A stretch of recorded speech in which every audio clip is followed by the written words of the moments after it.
All right, Kim, you're good. Thank you, Earl. Oh, here's Van. Great. I'm sorry for any background noise. My neighbor has decided to mow his lawn during this meeting. I am going to share my screen.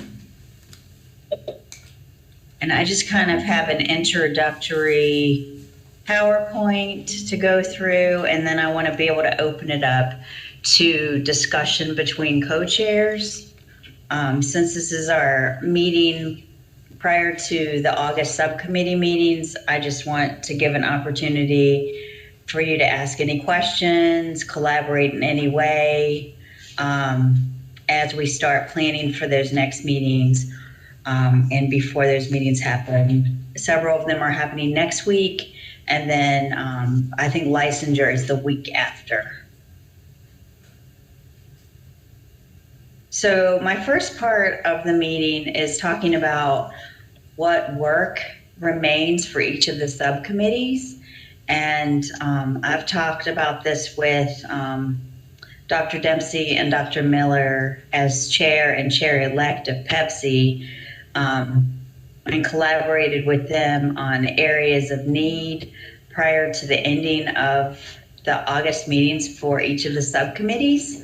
And you can see, I'm not going to read these to you, but I want you to have an opportunity to look at this. And this is something that I also sent to each of you, this PowerPoint, so you would have it as a guide. And I wanted to give you an opportunity to ask any questions on any of the items on the list, but these are areas that we felt like in order to put the model frame together with PEPSC leadership and DPI after the August subcommittee meetings and after the August subcommittee co-chair meeting on the 25th, we wanted to make sure we had these pieces to put the model together. And just as a disclaimer, at the bottom you can see that PEPSC leadership and NCDPI will work together if any of the decisions aren't able to be made during subcommittee meetings. Say if time runs out or there's not an agreement as far as what decisions should be made. So that's something that we would partner with PEPSC leadership to make those decisions. But I want to give you a chance to look at each of your subcommittee list. And then please go ahead and pose any questions that you have. So Kim, this is Wesley. Do you anticipate a frame of this model being, or actually let me rephrase that. When do you anticipate a frame of this model being presented to PEPSC as a whole? So the hope is to get it together for the September PEPSC meeting. However, it depends on the decisions that remain after the August subcommittee meetings and the joint co-chair meeting in late August. So that's the tentative timeline. So it would be either September or October for the full PEPSC commission. Kim, this is Maureen. For the advancement and development, do we not need to do competencies for license 4 as well? It just lists license 1 through 3. I think the purpose there saying license 1 to 3 is because those are the more beginner stages of licensing, and then license 4. I don't think that license 4 does not necessarily need competencies, but I think because of the effectiveness based, the measures of effectiveness could be, even though there's a choice, they're kind of set on what they are, that the competencies are seen as more important for those earlier licenses. Does that make sense, Maureen? Yeah, it does. Thanks for the clarification. I appreciate it. Kim, this is Van. Hey, Van. A question about actually budget and compensation. The phrase incremental pay scale, is that a reference to sort of the annual process for how teachers receive salary increases? Yes. Independent of which license they hold?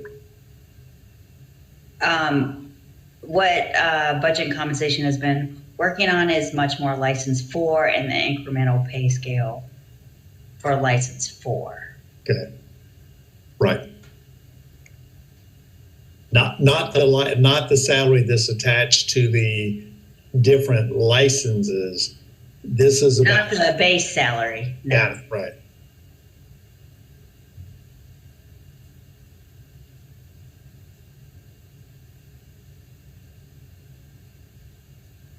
Hey, this thing. For licensure, and then there's been a lot of questions across all the groups regarding the measures of effectiveness.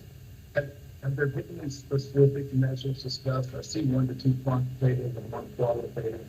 Which one? Initial thoughts on what there could be beyond e-box for those who can read stuff. Well, it depends on the licensure subcommittee as far as what measures they want to consider. Because Right. they've pretty much approved all of the licensure. All of the measures could be used within this model. They just need to decide which ones they want to focus on for effectiveness. And so revisiting what those measures are and then thinking about which ones are quantitative and which ones are qualitative, that's something that they really need to consider. And Kim, I'll just make a comment about that. Sure. I don't think we, as co-chairs, realized that was, we were at that point of making that final determination as far as the model. We went through and identified different measures, and we had ones that we support, highly support, considerations of supporting, but I don't think we, talked about actually determining which ones we specifically want to include in the model at this stage of the game, since it was just a frame. But, that is something that we can talk about if needed. Right, and I would agree with that, Wesley. I think before the subcommittee was looking at measures as a whole for the model and not looking specifically at effectiveness yet, but we wanted to bring that to your attention so that we can focus on that for the last meeting. Thank you.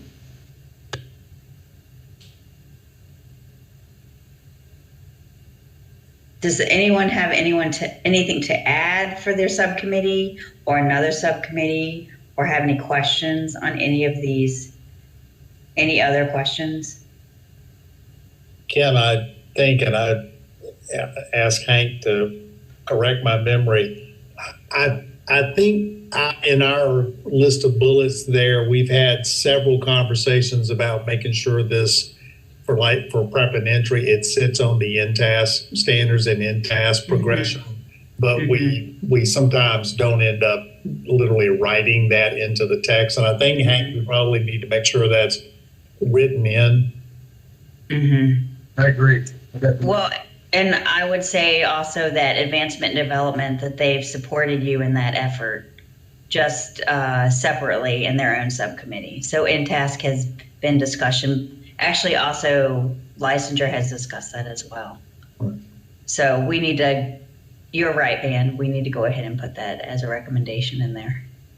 And we had also we had made in our subcommittee, we had talked about making it known to Budget and Compensation about increases in the salaries that are attached at the license level, because we had gone through the statewide pay raises, but we had not, which would alter those numbers. I want to say EPP license 3, the number went from 45 to 47. That's one example that I remember. But we had in our notes, we had put higher salaries basically. And the other thing we talked about was the stipend or salary that an intern in license 3 would receive. I don't know if that's been written into the budget and compensation model yet, but Hank, am I remembering that one correctly? Yeah, that's exactly right. Say that last part again, Van. Did you say professional advancement accounts? Is that what you were talking about? No, it was actually that because well, it could be, but the internship in license 3 was the equivalent of a person having acquired the apprenticeship license. Oh, right. That that ought to be reflected in compensation for interns, people who made it to the internship in license 3. And it was 12. At one point, there was a range of $12,000 to $15,000, but I don't remember if that actually showed up in the budget and compensation, if that was actually, shared with the budget and compensation committee. Okay. I mean, this is kind of following up to what Dr. Dempsey just said. Also, maybe considering putting something in budget and compensation that specifically addresses inflation, to ensure there's protections in there so that, as inflation continues to increase, there's some kind of recommendation built in that the pay scales and the incremental pay scale would also increase with inflation. Okay, I'm just going to add that in here.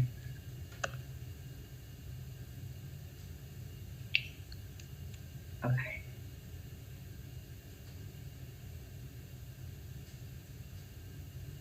Great. Hey, Kim, can I share one more thing? Sure.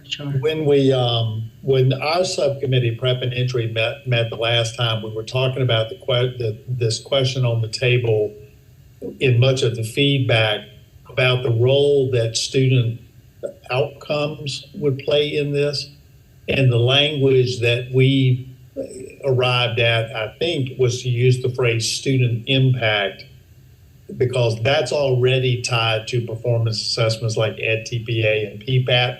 I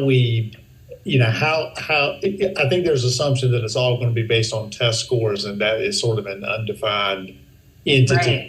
Mm-hmm. That, we weren't that specific, but our subcommittee was intentional in the language that student impact, some evidence of student impact, should be part of the assessment structure. Hank? Are you talking about under licensure for the measures? Well, we thought it was certainly part of license 3 because it's already built into EdTPA. But we thought this question about evidence about impact on student learning was important across any of the licenses.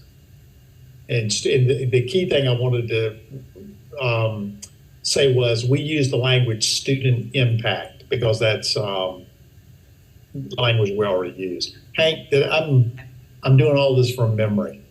No, you're exactly right. I think that language was important, especially to make sure that the focus is not just on test scores or one particular measure. So, yeah, that's consistent with what I would remember.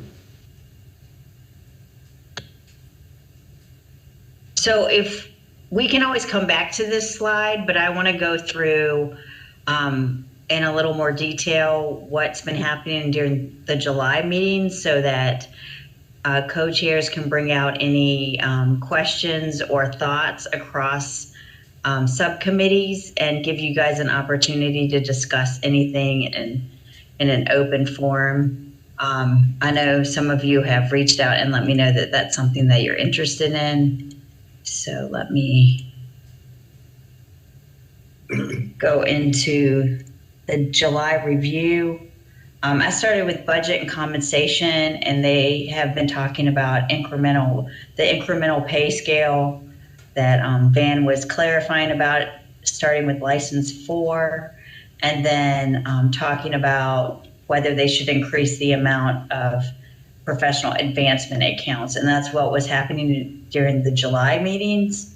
I wanted to give the co-chairs a chance to, if they have further comments or details to add to this for their July meeting, and then other co-chairs a chance to comment or ask questions.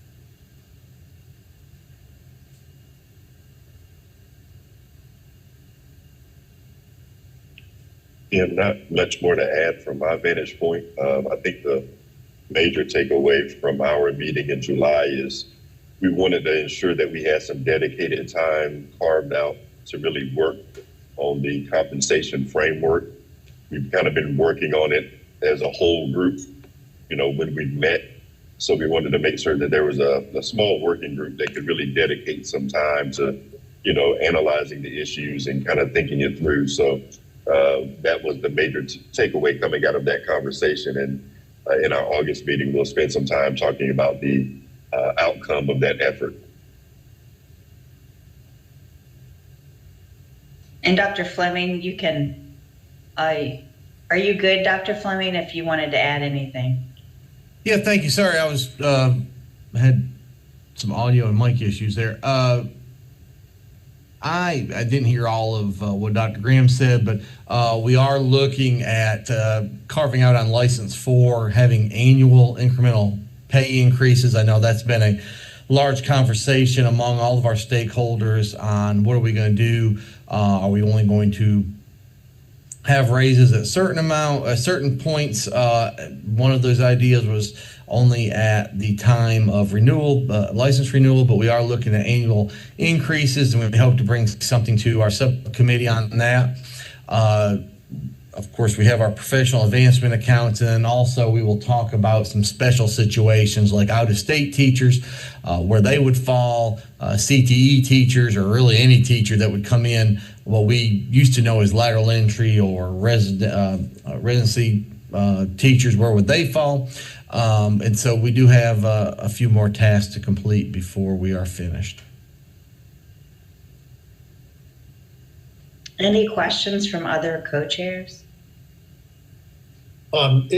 Just that to add to that point, and this goes to conversations that Patrick and I have started having as we transition from one chair to the other. It's the importance of articulating those two compensation components of this, the base salary for each license level, and then the annual increase structure a person would get over time. And I think I don't think it's known out publicly, or at least it's not discussed very much, that both of those things are being discussed. That's absolutely correct. I think when you look at just kind of some of the numbers we've talked about, a teacher that moves from license 3 to license 4, it is a substantial, and I think it would be hard to argue that is not a substantial pay increase once our subcommittee really lands on a number. And you're absolutely right that it's not just you have to wait 5 years to get a pay increase. So we are looking at something much more frequent than that. And Aaron, in the minutes from your last subcommittee, I think I remember correctly, you were talking about a 0.5 to 1.5. That's right. So the subcommittee is actually going to propose potentially a specific annual increase. That's correct. And we've got to really talk about where the total cost would be in new money, or what we would be asking the legislature for.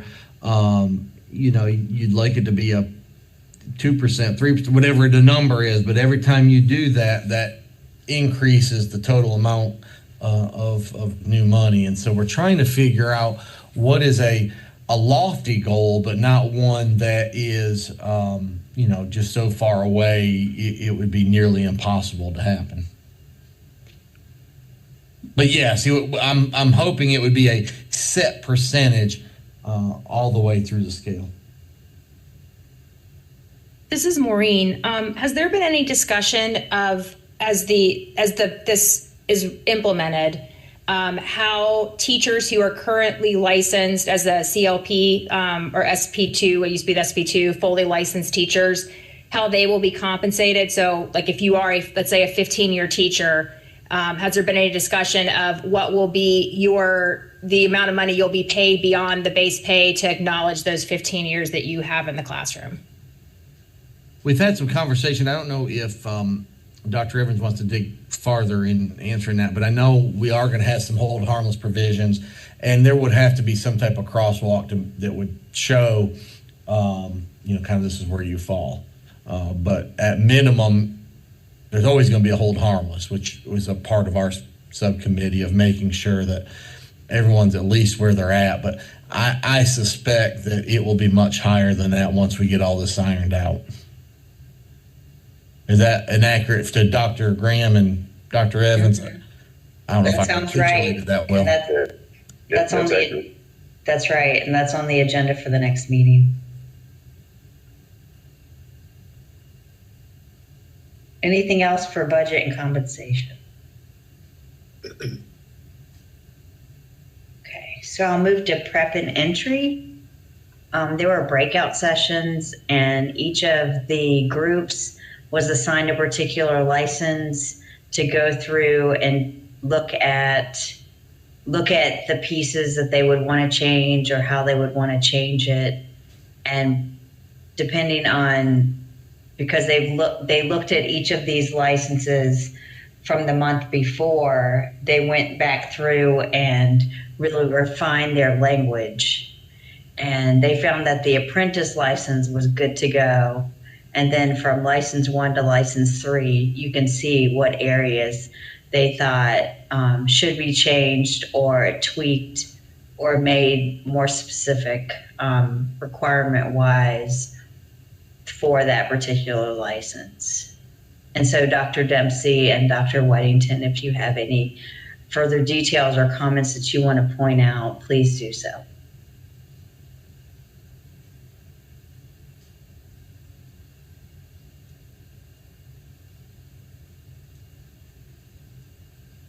Kim and Hank, this is something we can take up in the revisions, but the qualitative growth review and peer, I suggested to Patrick in a conversation that given the concern that those are specific things that have already been created that will function in a particular way, that there are those two things in my mind are proxies for what people believe are important elements of the whatever the license is, but of the license, and that we could speak to them more conceptually than there's sort of a preordained way this is going to happen, and PEPSC is about to make that public.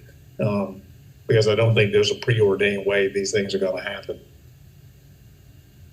If I could kind of add on to what Dr. Dempsey just said to kind of, and I'm not sure that my viewpoint on this is accurate. So if it's not accurate, please let me know. But I kind of saw those, as he was saying, more conceptually. And as we're working on the policy framework, a way to ensure that there are other indicators or measuring tools that are part of the policy that are not related to EVOS and standardized testing scores. So ensuring that there is a qualitative growth review that would give teachers another option to demonstrate their impact on their students, or by using those peer review tools to demonstrate their impact on their students, gives teachers more options and different ways to demonstrate their impact, not just using EVOS scores.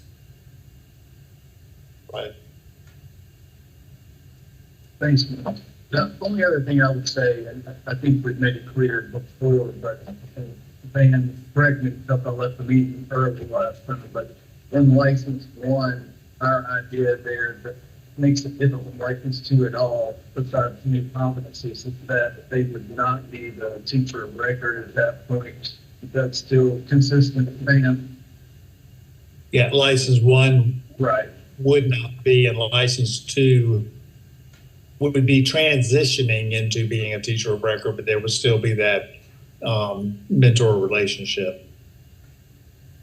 And you were a little muffled, Hank, so I'm not sure I heard all the question. Yeah, no, yeah, that was it.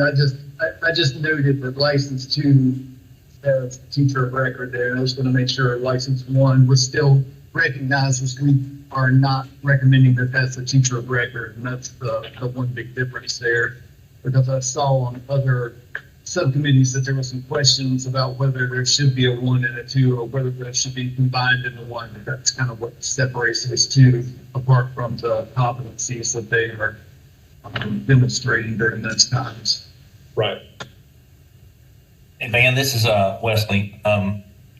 We actually talked about this a little bit in our July meeting about the teacher of record for license one, and I'm just trying to understand from an LEA standpoint why the license one would not be the teacher of record, considering our current situation, we have individuals who have alternative license, such as permit to teach, emergency license, residency license, and they're currently the teacher of record. I'm trying to figure out why we would be putting that responsibility on someone else who's not specifically instructing the students on a day-to-day basis.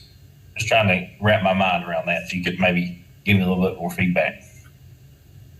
I think as we were working through that distinction, because of the different professional capacity and experience that somebody who comes in as licensed one compared to somebody who's licensed two, that a person at license one was not going to, and we were thinking in terms of the in-task progression, they were not going to have the skill set, the pedagogical and the practice skill set to be able to be in a classroom as an independent and autonomous professional, and that they needed to be in the classroom with a person who would be in an advanced teacher assignment. Whereas license two, we assumed in the subcommittee, a person at license two had made progress according to that in-task standards progression, that they could be at least partially autonomous,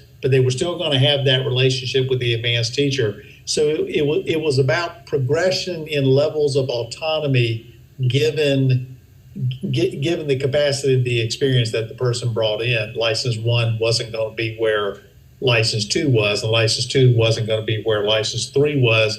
We also, and this is another one, this is a budget and compensation crossover. There was concern, and your question is spot on, that we were going to have the professionals to support these licensed one professionals that could not be autonomous educators yet. And we had to make sure that the budget, that the fiscal impact of this was that we had enough of those teachers in those advanced roles to support those licensed one teachers until they could become more autonomous, presumably at license two or license three. Hank, did that capture what we talked about? Yeah, that's right, exactly. Yeah, I mean, in simple terms, we didn't think they were ready, given, right. And that there had to be, rather than give them that autonomy we didn't think they were ready for, we think the state should build in those professional supports. That's why they're affiliating with both the PSU and the EPP to progress enough along the in-task standards that they could have that kind of autonomy that we would see at license two. And I definitely agree with you on them not being, ready to take on that full responsibility. But when it comes to, I guess grading of students and, taking on ownership of test scores and tested subjects, I mean, do we see that being changed? I mean, is the advanced teacher that's serving as the mentor for these individuals, will they be taking on that role, or are we just, I guess that's where I'm kind of stuck with that piece. Hank, I don't know that we got that deep in the. Yeah, we haven't gone down that road yet, but that's a great question that we can bring up in our next subcommittee meeting there. How that responsibility might be shared across those two individuals or in some other way altogether. But yeah, thank you for that. Yeah, I think it'd be something definitely that educators will want to know down the road of how that will look of as far as responsibility of test scores and grading and things. There may be some things have to be tweaked and changed regarding our current procedures to make that be a good fluid model. So I just want to bring that point up. Thanks. Yeah, it's a little bit. I think the way we were thinking is in part informed by working in teacher education programs, and the question is really, really important in a teacher education program, that Hank and I live in. every day. Whoever that classroom teacher is that's providing the mentorship to the intern, they own the impact of that intern's practice. So I'm not saying they're responsible in the sense that they should be, that the classroom, the regular classroom, the host teachers, his or her assessment should be defined by that. But once that intern goes into a classroom, they're impacting the performance of those students ultimately, and that we sort of live in that gray area in license 3. And so I think we were trying to figure out how to address that in license 1 and license 2. How do you just strike that balance? And we didn't think license 1 people, based on what we know about that license right now, we're going to be ready for that. Hank, did that make sense about what I just said about teacher ed? Yeah, I think so. It's definitely, we look for impact during the student teaching semester, but ultimately the student teachers aren't held responsible by the public schools for the outcome data there for the students. So, again, I think it's something we can talk about some more in our subcommittee to figure out how we frame that. But yeah, it's always felt to me like license 1 was a person almost in a teaching model with an advanced teaching in the classrooms, and they have that support throughout. So thinking about how they share responsibility for the outcomes, I think it's important to dig into a little bit more.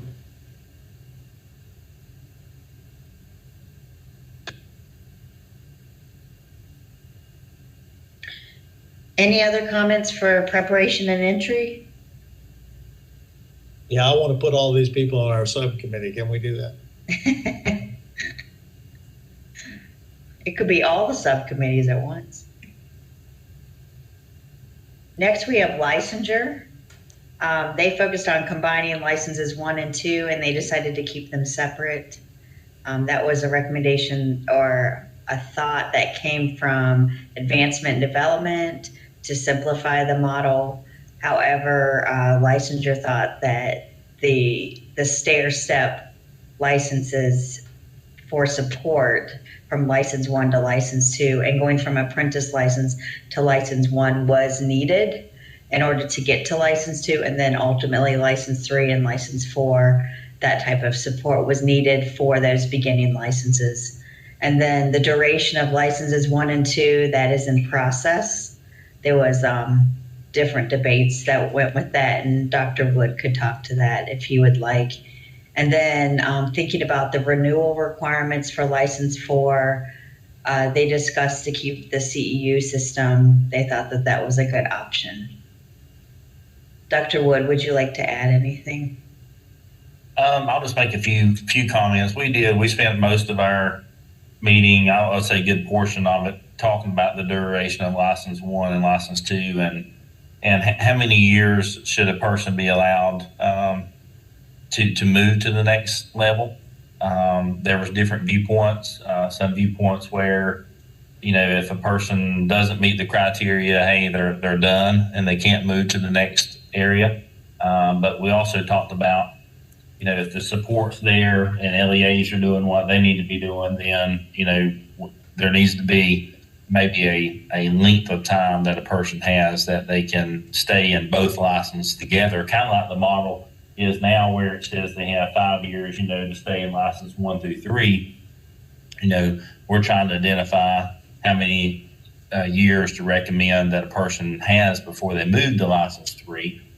But we also want to make sure we acknowledge that if a person, does meet the criteria to move to license 4, earlier, then that they have that opportunity as well, and not to kind of separate license 1, 2, and 3 totally separate from license 4, where they have to stay in there so many years before they go to license 4. Just making sure that they are able to make that leap based on their meeting that criteria. So we did not come to an agreement on that.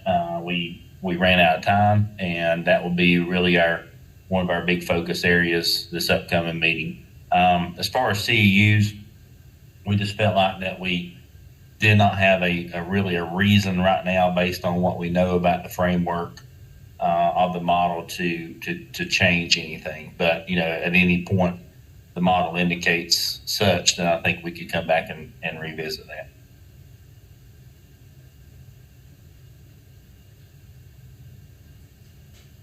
If anyone else would like to comment or ask a question, feel free.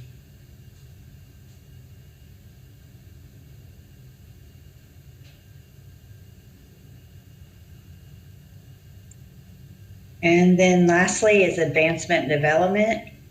They introduced a new infographic. That's something that I'm going to show you next. And then they talked about the support for teachers as principals, mentors, or teacher leaders. And then you can see the last 5 bullets. They talked about the verification process for measures, in particular, which some of them on that first slide that I talked about, remaining work, some of that also remains as far as thinking about verification process for those measures, for different measures. And then the professional advancement account, which budget and compensation is looking at whether they want to keep the $2,500 amount, combining licenses 1 and 2 that they just talked about not separating the 2, because that was something that licensure has now voted to make sure that they stay separate.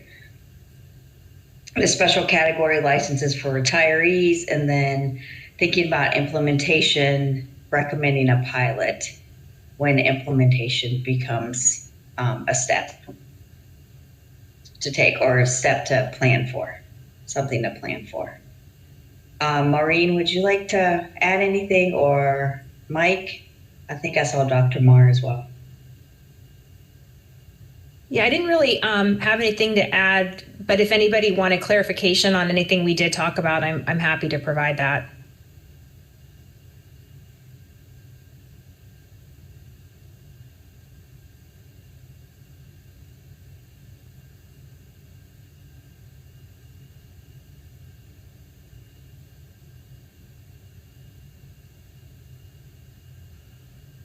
Okay. And this is the infographic. Oh, thank you, Dr. Marr. This is the infographic that has been created between Mrs. Stover and Julie Pittman. I'm not sure who else was a part of this. Maureen, maybe you can add. Yeah, that was pretty much it. Okay. I mean, we showed it to a handful of people to kind of like get some feedback, but it was really mostly Julie, and then I helped a tiny bit. So this is really Julie Pittman's brainchild. She's the one who came up with this really great idea to shift the infographic. One of the comments that came out of our last meeting was that this one does not contain as much information as the stair-step green previous infographic that we had. So one of the comments that came out was that maybe like hyperlink the different, like where it says like license 2 or license 3, have that hyperlink. So that it opens up a new page or goes to another slide where it provides some additional details on what those different licenses mean and the specificity of them.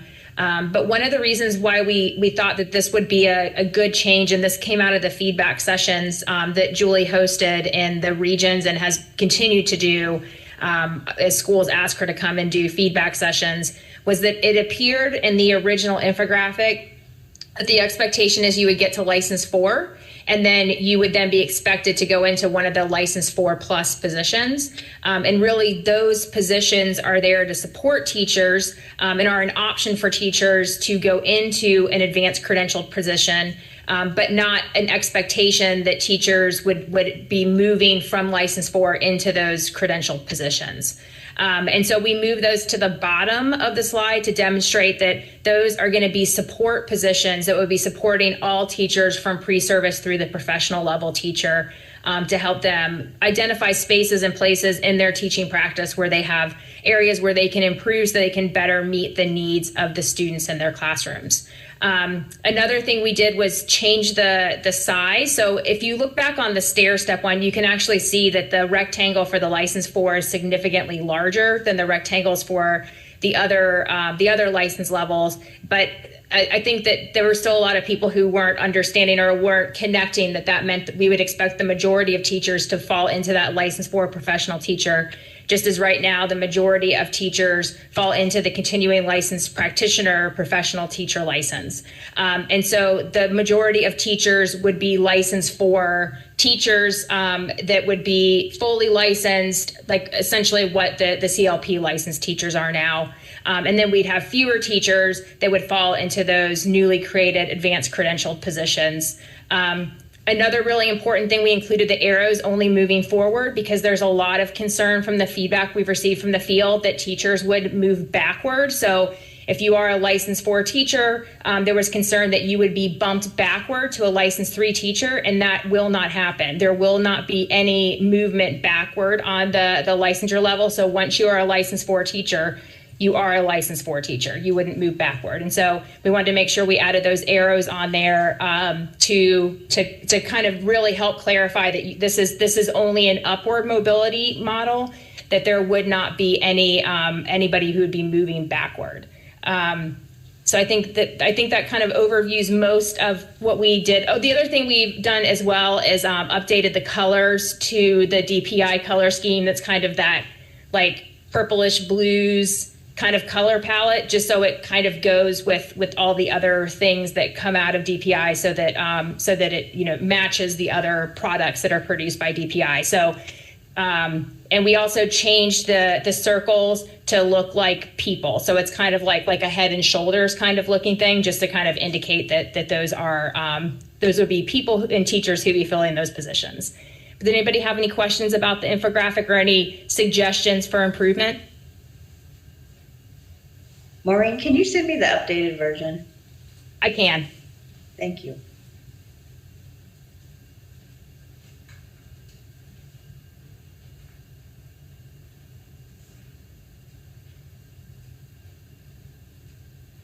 And I guess also just from the other co-chairs, do you think that this is a good change, that, moving to something like this instead of using the stair step infographic that we've, have had for the original one? Do you think this is better if we move to something like this? Does it clarify, do you think, or do you think we should stay with the stair step one? Can you explain the head and shoulders analogy again? But just so it looks like people. So instead of using circles, when we switched the color scheme, we also made it look like almost like silhouettes of people. And we can go back to the circles. It was just, kind of like just trying to make improvements to the model as we kind of, to the infographic as we were kind of looking at it. So it would be easy for us to switch that back. And I can actually probably, I don't know, can I share my screen? Do you want to share your screen right now? Yeah, so let me pull it up real quick, and then I can share my screen. So give me 1 second to pull it off my computer real fast. Okay, while Maureen's doing that, I just wanted to ask the co-chairs, because I have not set planning meetings with each of you as co-chairs, and I wanted to know your desire to have a planning meeting, or if you wanted to plan through email, or have phone conversations as needed. You saw the areas of need for remaining subcommittee work, but I wanted to go ahead and plan for those if you would like to have a planning meeting. I did have one this morning with budget and compensation, or this afternoon with budget and compensation. So I did have one with them. Even if you wanted it to be a 20 or 30-minute meeting, I'm open to that. But I would need to go ahead and schedule them between tomorrow and probably next Monday. So be a very short timeline.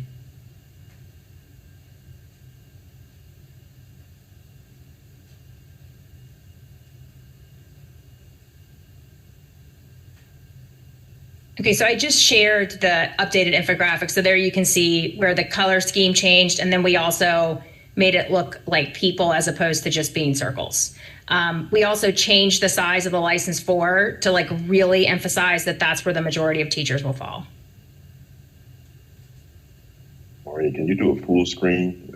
My eyes aren't as good as they used to be. Yep, I can.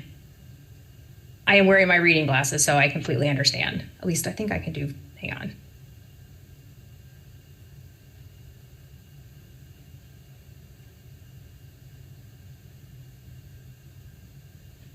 Thank you.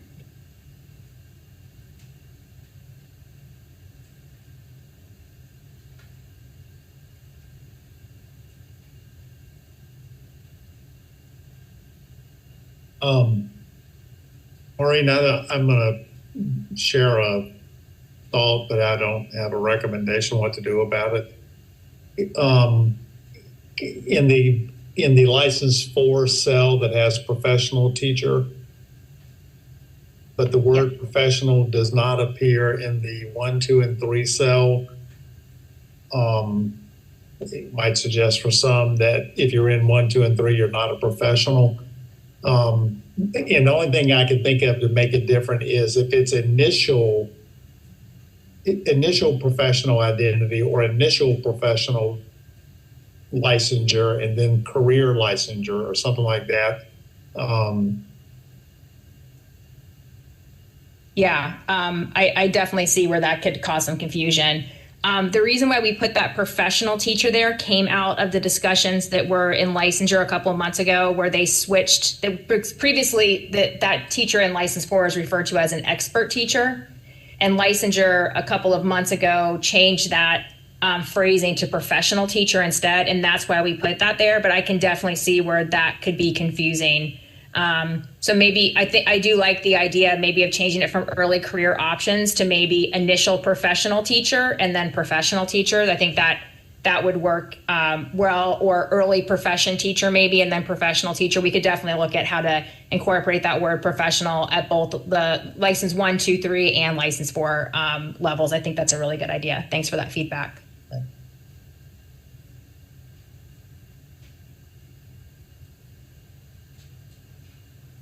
Hey, Kim, it's Michael. I have a question, and I'm not sure who it's for, if it's for maybe Van or something for you and Patrick to talk about, but it's really about kind of process going forward. Are we required at this stage, or, yeah, I guess at this stage, to have the, like, what is it, the Q, you know, the process for determining effectiveness? What is it, QCR or? Oh, QGR? QGR and the peer, like, does that have to be completed before we put this forward? Because it would seem like, you know, at DPI we have this process where, you know, we're doing standards now, and we, you know, essentially employ teachers and other professionals to help us write new standards, right? We have standards writing teams. Right. I mean, we could use that same process to have teachers help write those measures of effectiveness. Right. So are not tests. I think the development. Oh, it's okay. I think the development for that does not have to be done right this minute. I think what we want to make sure that we have in place is know what those effectiveness measures are, so we know, because the idea around QGR and peer is there, but we want to make sure that we have the right effectiveness measures, and that's something that needs to come out of licensure. I know that it is the desire for much of the teacher feedback that I've read, and probably Maureen and Julie have run into even during those sessions, and then also questions across subcommittee members, across subcommittees, to have that more developed. But right now we need to put the frame together in order to develop those. So that would be something that would need to be done prior to being able to implement everything, but it's part of the development. So I think that what you have in mind makes sense, but I don't think that doesn't need to be done right this second. Does that help?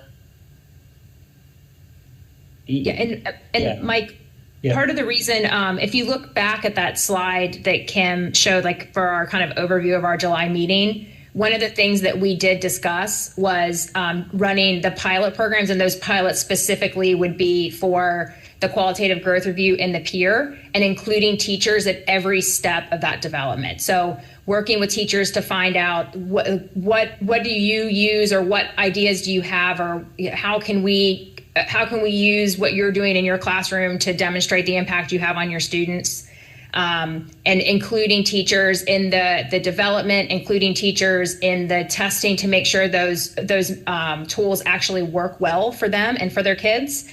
And if they don't, including teachers in the redesign to make sure that we're designing those tools in a way that does work effectively for teachers and for the students in their classrooms. And, I'd said earlier that kind of my impression of having the qualitative growth review and the peer included as part of the draft model are really kind of, and I like the word that Dr. Dempsey used, proxies or placeholders, to ensure that when this goes to the state board, and if it passes the state board, when it goes to the General Assembly, there are different types of indicators or measurement tools that teachers will be able to use that do not include test scores or EVOS. And so ensuring that there's something included in there. We won't have it completely built out. We won't have like all the meat on the bones yet when it goes to the state board and to the General Assembly, but ensuring that there is something included in that skeletal framework for the policy piece that would give teachers other options of ways that they're demonstrating the impact on the students they teach that are not directly tied to a standardized test score or to an EVOS score. And so, yeah, there's still definitely a lot of work that needs to happen on those, right? And I agree that teachers need to be at the center of that development of those tools, because teachers are going to be the ones who are using those tools. And so we need to make sure that any tools that are designed or developed coming out of this work, that teachers are involved in that at every step of the way, to make sure that those are all things that are going to work really well for teachers and help them make learning better for the kids in their classrooms. Yeah, and so that, I think that also then leads to something that maybe we haven't talked about, but within the budget and compensation group, there likely should be some funds available to be able to convene groups of teachers and administrators if they're going to be working on writing some of these things.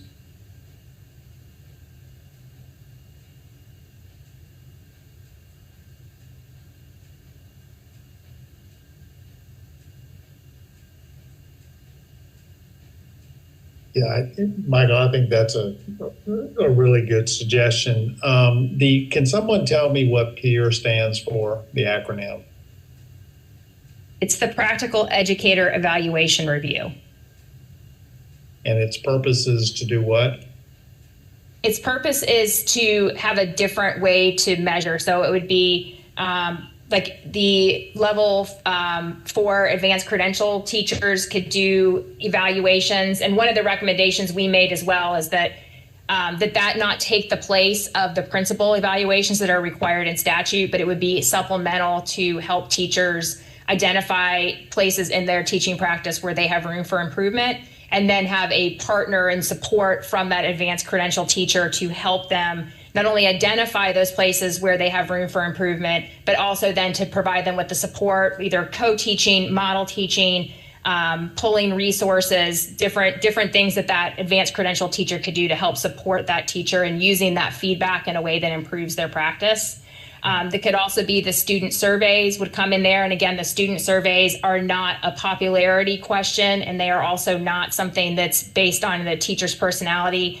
Those student survey questions are centered around the student's learning experience in your classroom. So like, for instance, a question could be, Ms. Stover finds ways to explain things to me in a different way when I don't understand a concept she taught. So if I'm getting feedback from my students that I'm not doing that, that gives me an opportunity to try to improve that in my teaching practice based on my students' learning experience in my classroom. And the idea would be that those evaluations or observations from a classroom excellence or adult leadership teacher and those student surveys would be happening multiple times throughout a school year. So like if you're a high school teacher, multiple times in a semester, or if you're a elementary or middle school teacher, multiple times during a year-long session, so that the teacher is able to use that information they're getting from the peer to help them find ways to see if they're improving. So like if on my first observation, I'm told that I'm not doing something properly, and then after working with that adult leadership teacher, I'm able to improve that demonstrates growth in my teaching practice. Or if I'm getting information from my student surveys and I identify something that I need to change in my teaching practice to better meet the needs of the students in my classroom, and I make that change, and then on my next student survey, I see improvement in the way that my students answer that question, that would demonstrate growth in my teaching practice.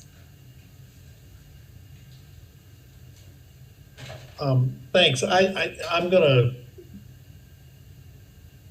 propose something and then we can see how it flies. I think if we tie ourselves to specific language that was in that straw presentation that went before the board, and it looks like language that was in that had not been PEPSC generated continues to be used, it will look like those things have been predetermined. So there was a QGR and somebody somewhere knew what it was, and now we see the presentation to PEPSC and that thing is still there. And the same thing with peer. There's a difference between an acronym peer that has something behind it and talking about peer classroom assessments. And so I understand it creates more text, but I think rather than say QGR, is that what the acronym is? We say evidence of impact on student learning. And then that is open to multiple forms of evidence. And we say peer and collegial review of practice. And, you know, we don't use those acronyms that have now become fixed in some people's minds that those things were determined and now they're being put in place, because those things have actually not been determined. It's been determined that we need evidence of impact on student learning, and we need evidence that comes from peer and collegial review of practice. Does that make? I don't know if people agree with that, but did it make sense? No, I agree with you, man. I think it's better to keep the language broad and consistent with what we've been asked to do, and then downrange, you can start getting into the specifics of what you call it, peer, QGR, whatever else you come up with. But at this moment in time, I would, be consistent with what we've been asked to do and use that broad language, student impact, evidence of learning, those types of things, that we can work out the details and the minutia later. I completely agree. Yeah, I think part of this is, Patrick and I have talked about this a little bit with the transition coming up.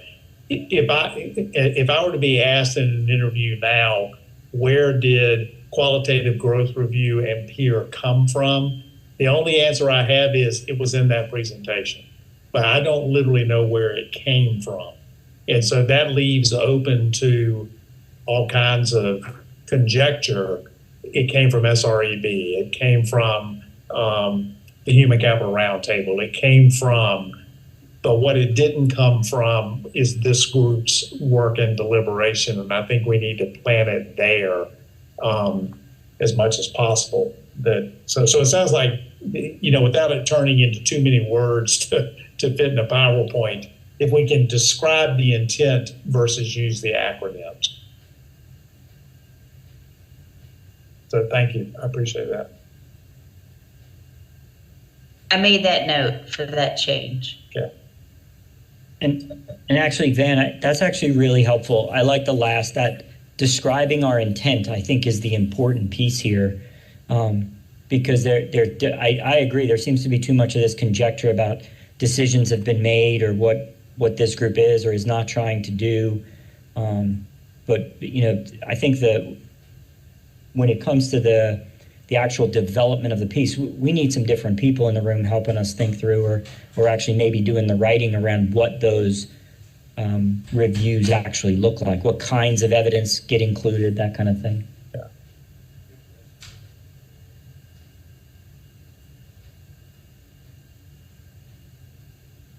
Maureen, thank you for sharing the updated infographic. So is that the one that we want to use across subcommittees to introduce if your subcommittee has not seen this before?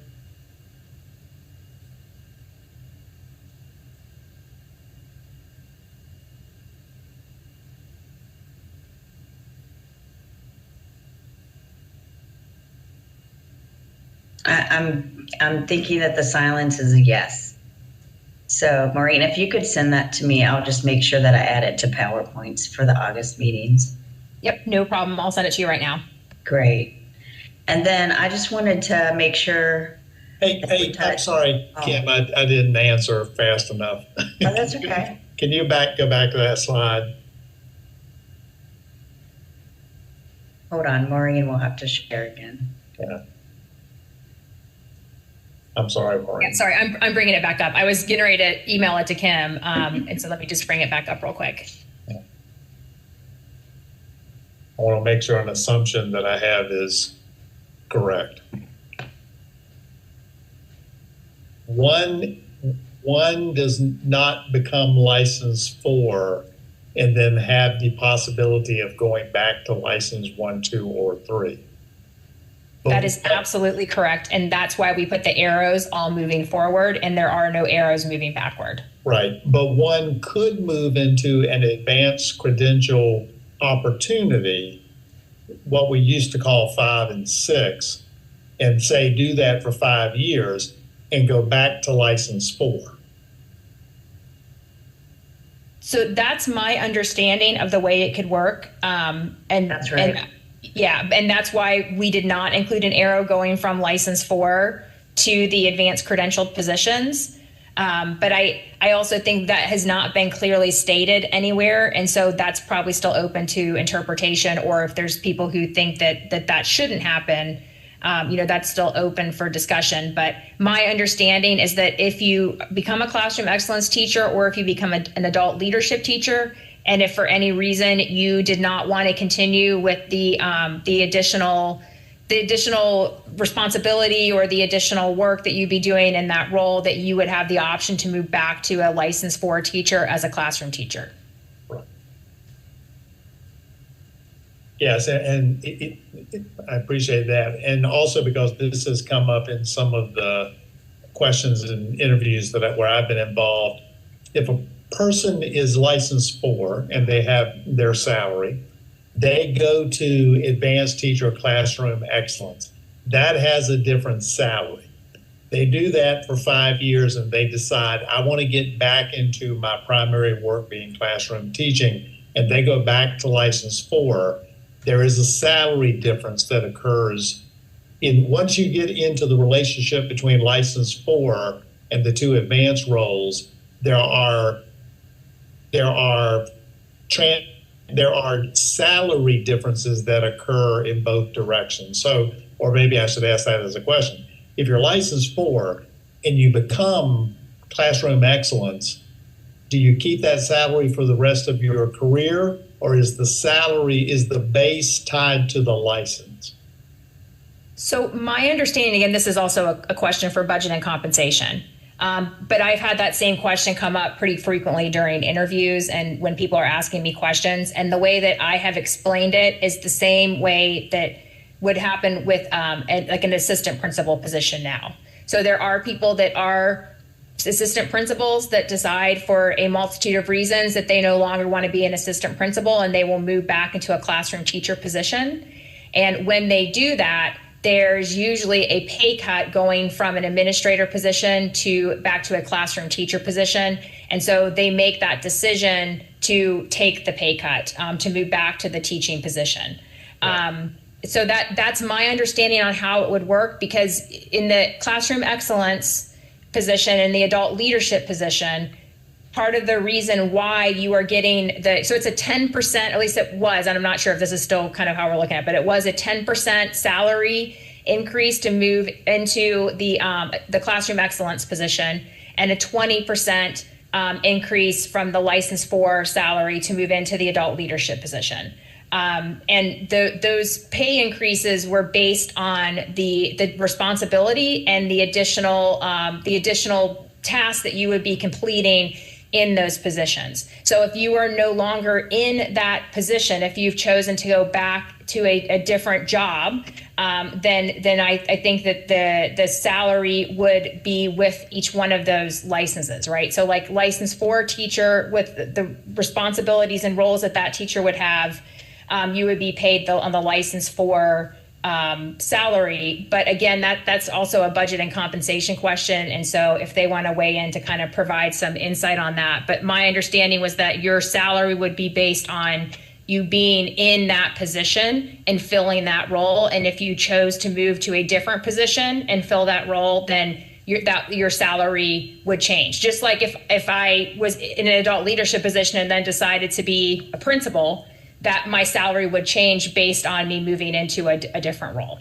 Right. Good, because that's how I answered the question. So I appreciate it.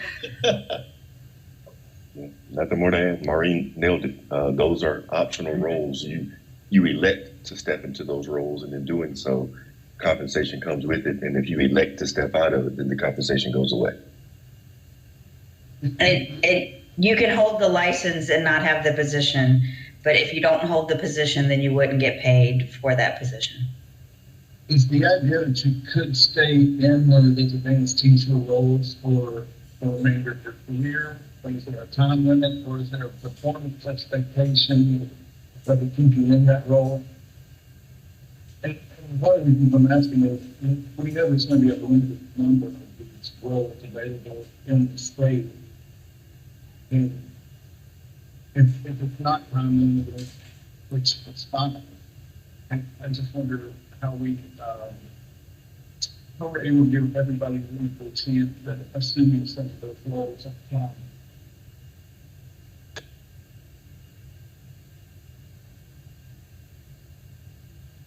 Hank, you were a little muffled, so I picked up on part of what you were saying. The Budget and Compensation Committee hasn't gotten into the weeds of the parameters that establish the advanced teacher role, and what one would need to do to remain in that space and so forth. So we can't speak to that per se. We can speak to making certain that we're accounting for how much it would cost us in that space and how much we need to budget for it. So that's as far as we've gotten, but we haven't gotten into those types of specifics relative to the advanced teacher role and whether or not it's a lifetime thing or something of that nature. We haven't done that work. Thank you. I'm sorry, I've got 5 giant fans going right now because our building flooded this morning, so I'm trying to dry it out. My apologies.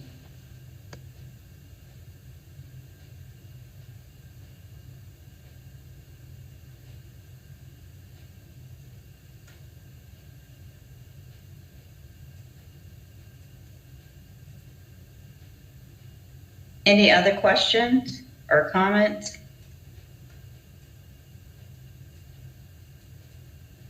Kim, the only question I have, and Maureen, thanks to you and your group for trying to come up with an infographic that is more person-centered and I really like your phrasing around, upward mobility of the model.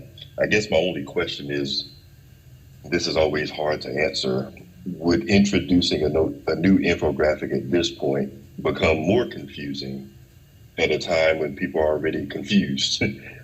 So just something to consider. I'm not saying I don't like the infographic. Sure. I'm not saying we shouldn't use it. I'm just questioning the timing of when to introduce a new infographic and whether or not it might create or add additional confusion to a process where people are already saying we're confused about even its evolution and where it comes from. So just a thought. Yeah, I think that's really good feedback. So Julie actually showed this infographic in the feedback sessions that she did with teachers around the state. And overwhelmingly, they liked this infographic a lot better than the green infographic, and also said that they felt like this made a lot more sense and that they could understand like what the model was, what the opportunities were, and kind of how how this might work for teachers, that this infographic clarified that for a lot of teachers who were confused by the stair step infographic we had before. I do think that there is definitely the potential that there could be some confusion because that green infographic has been floated around a lot and has been being used a lot. But I think one of the benefits of changing to this infographic is, number one, the original infographic that we had when we first started this process, 18 months, 24 months ago, got updated in the February presentation that DPI did to the state board with the straw man, but it looked very, very similar. And so I've still seen a lot of people who are referencing and using that original infographic, which is now been completely scrapped. But there's confusion because it seems so much and it looks very much like the one that we have that's being used, that's like the updated one. So this one looks completely different. So it, that way I think it reduces the confusion on using outdated infographics because this one's completely separate, different, and does not resemble the original infographics in any way. I think the other thing that's good about this one is, there has been some concern from teachers and other stakeholders that original infographic was created by SREB or created by the Human Capital Roundtable. This infographic was designed and created based on the feedback that we were getting from teachers on those green infographics. So this one is a North Carolina created by 2 teachers with the input of lots and lots of teachers who said, hey, this is going to work a lot better. And so I think that that's really important in making sure that we're honoring and respecting the feedback that we've gotten from teachers in those sessions, that we needed to redesign the infographic to make it clear, and then actually asking teachers for their input on, hey, what do you think about this? And where I talked about the needing to include the hyperlinks, that also comes from feedback from teachers. So I think it's really important that we're acknowledging that teachers are at the center of everything we're doing in this work, and that we really need to be listening to the teachers from around the state and making changes to the model and making changes to the draft that are in light of what we're learning from teachers and hearing from teachers. And so while I don't disagree that introducing a new infographic may be somewhat confusing, I also think it's important that we update the infographic to make sure that this is something that is done by and for teachers in our state, and ensuring that we're listening to the teachers when they're giving us feedback. Duly noted. Thanks, Maureen. Speaking of teacher feedback, I shared with you prior to the meeting a new round of teacher feedback after some of you may know that the state superintendent and Mr. Eric Davis, who's the chair of the state board, had a discussion at the end of the second day of the state board meeting in support for the work that we're doing now for the teacher licensure reform model, draft model. And so I wanted to share that feedback with you that has come in since that discussion. It is quite a bit of feedback, but I wanted to give anyone an opportunity to comment on that feedback or to ask any questions. And if you haven't had a chance to look at it, please feel free to email me any questions that you might have, so that we can make sure that we clarify anything, because we continue to get more feedback.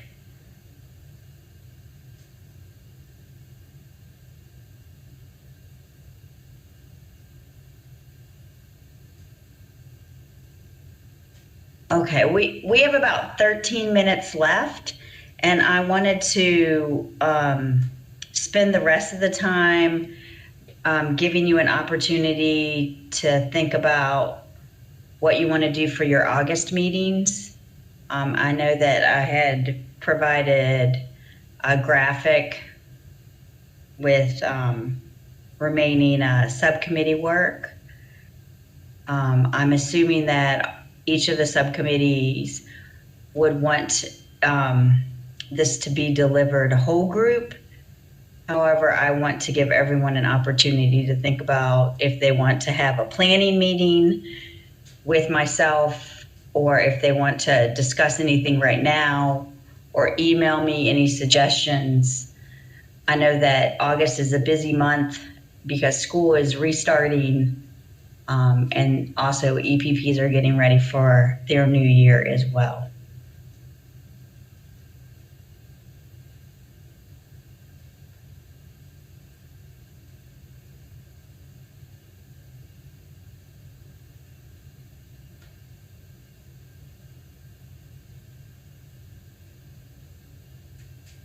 And what did you say your schedule looks like for the next week or so as far as us getting together and doing some planning? I can easily send out an email between yourself and me so that we can sync schedules. Okay. I was trying to remember if you said you may be out of the office next week and needed to do it before the end or not. That's why I was asking. No, I just know that most of the subcommittee meetings are either the 17th or 18th. I believe that yours is the 22nd, so you have a little bit longer to plan. I just need to make sure that materials are posted 48 hours ahead of time for the public to be able to preview. So if anyone wants to meet tomorrow, I'm open a good portion of the day. Yeah, I think Ian's back in town on Monday, so maybe we can communicate together and get something set up. Okay. Van and Hank, would you like to set something up? Or did you want to do it through email or phone call? I feel like on the one hand, we probably are continuing from the last meeting, but if we need to check in, it would either need to be Thursday afternoon or Monday. Hank? Yeah, I kind of felt the same way, that we kind of have an agenda already in place for, maybe we can touch base by email, or if there's any questions, we can talk about them before the meeting. Okay. Yep, I'm good with that. So I can touch base with you through email. I'm sorry, Hank. Is that what you said? That's right. Oh, okay. And Maureen and Mike, do you have a preference? I'm only available on Friday. I have some time on Friday, but then I'm out Monday and Tuesday. And I think we meet on Wednesday, right? Yeah, that's right. I believe so. I think we're probably good doing it via email. I mean, if we do need to meet, I could also meet on Friday. If you guys think that'd be helpful, I'm happy to do that. But I think we could probably just touch base via email. Yep, I'm good with that. Okay. Okay. Okay, well, I will touch base with those that have requested it to plan the next meetings. And if there aren't any final comments, then I will give you back 9 minutes of your day. Kim, can I share one? I'm sharing this on behalf of Patrick and myself. Sure. Since we're starting to get logistically close to when there is a combined document, the information that PEPSC will see, and we have gotten requests, Patrick and I both, we've gotten questions about will all of the subcommittee members and the co-chairs be able to see the final, not the final document, but the version that will go before PEPSC at the first time PEPSC officially looks at it. Would it be possible to set up basically all the subcommittees get together and see the document at some point prior to the document being made public, shared publicly through PEPSC?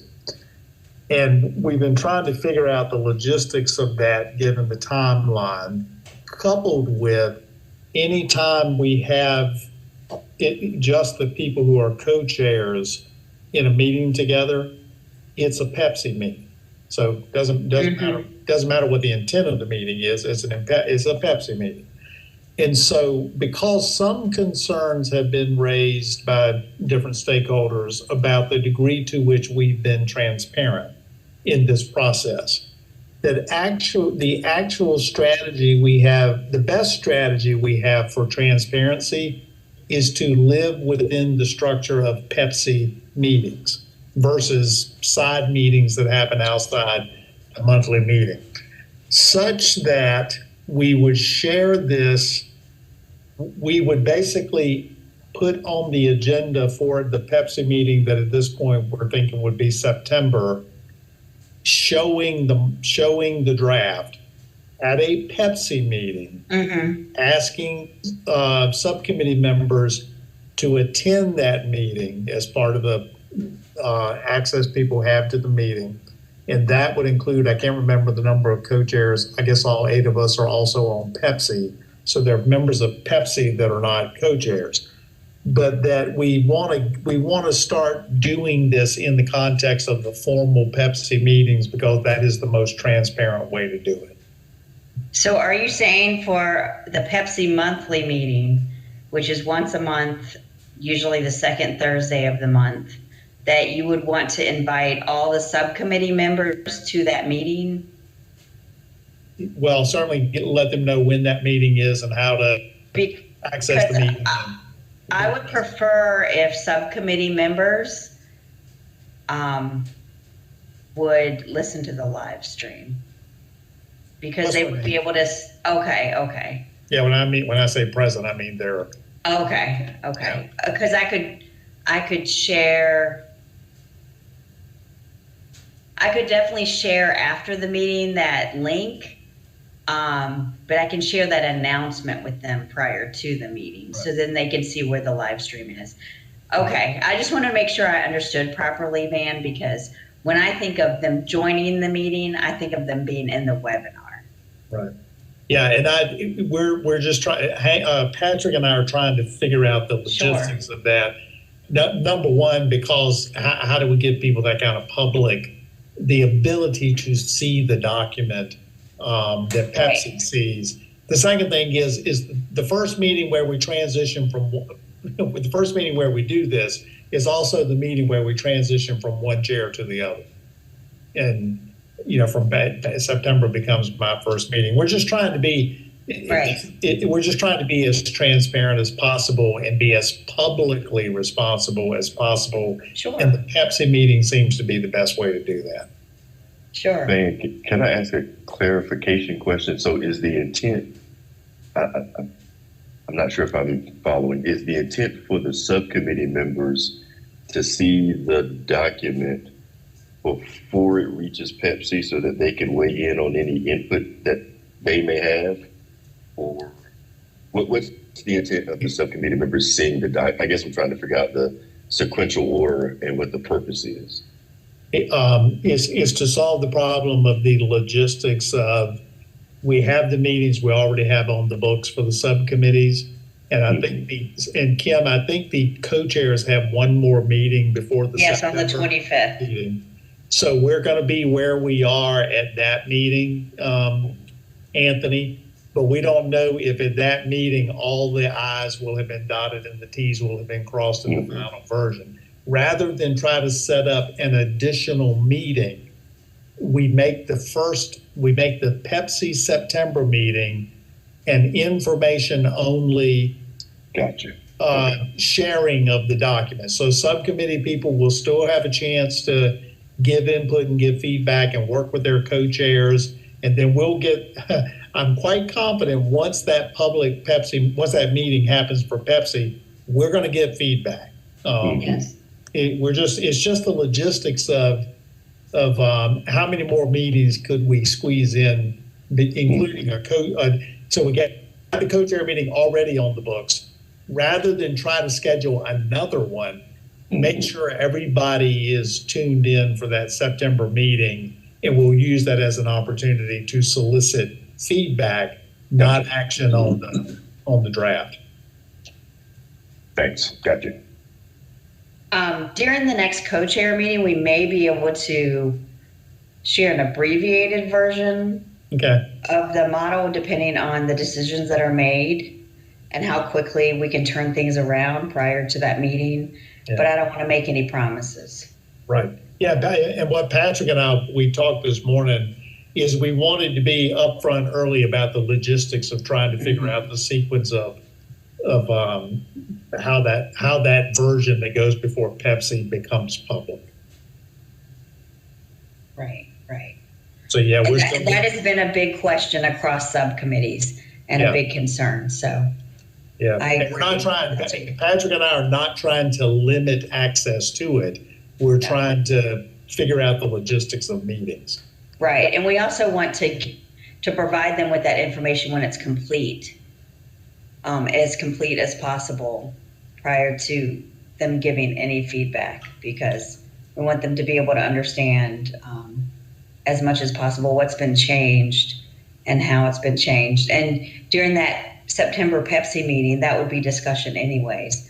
There's not a plan for a vote. Right.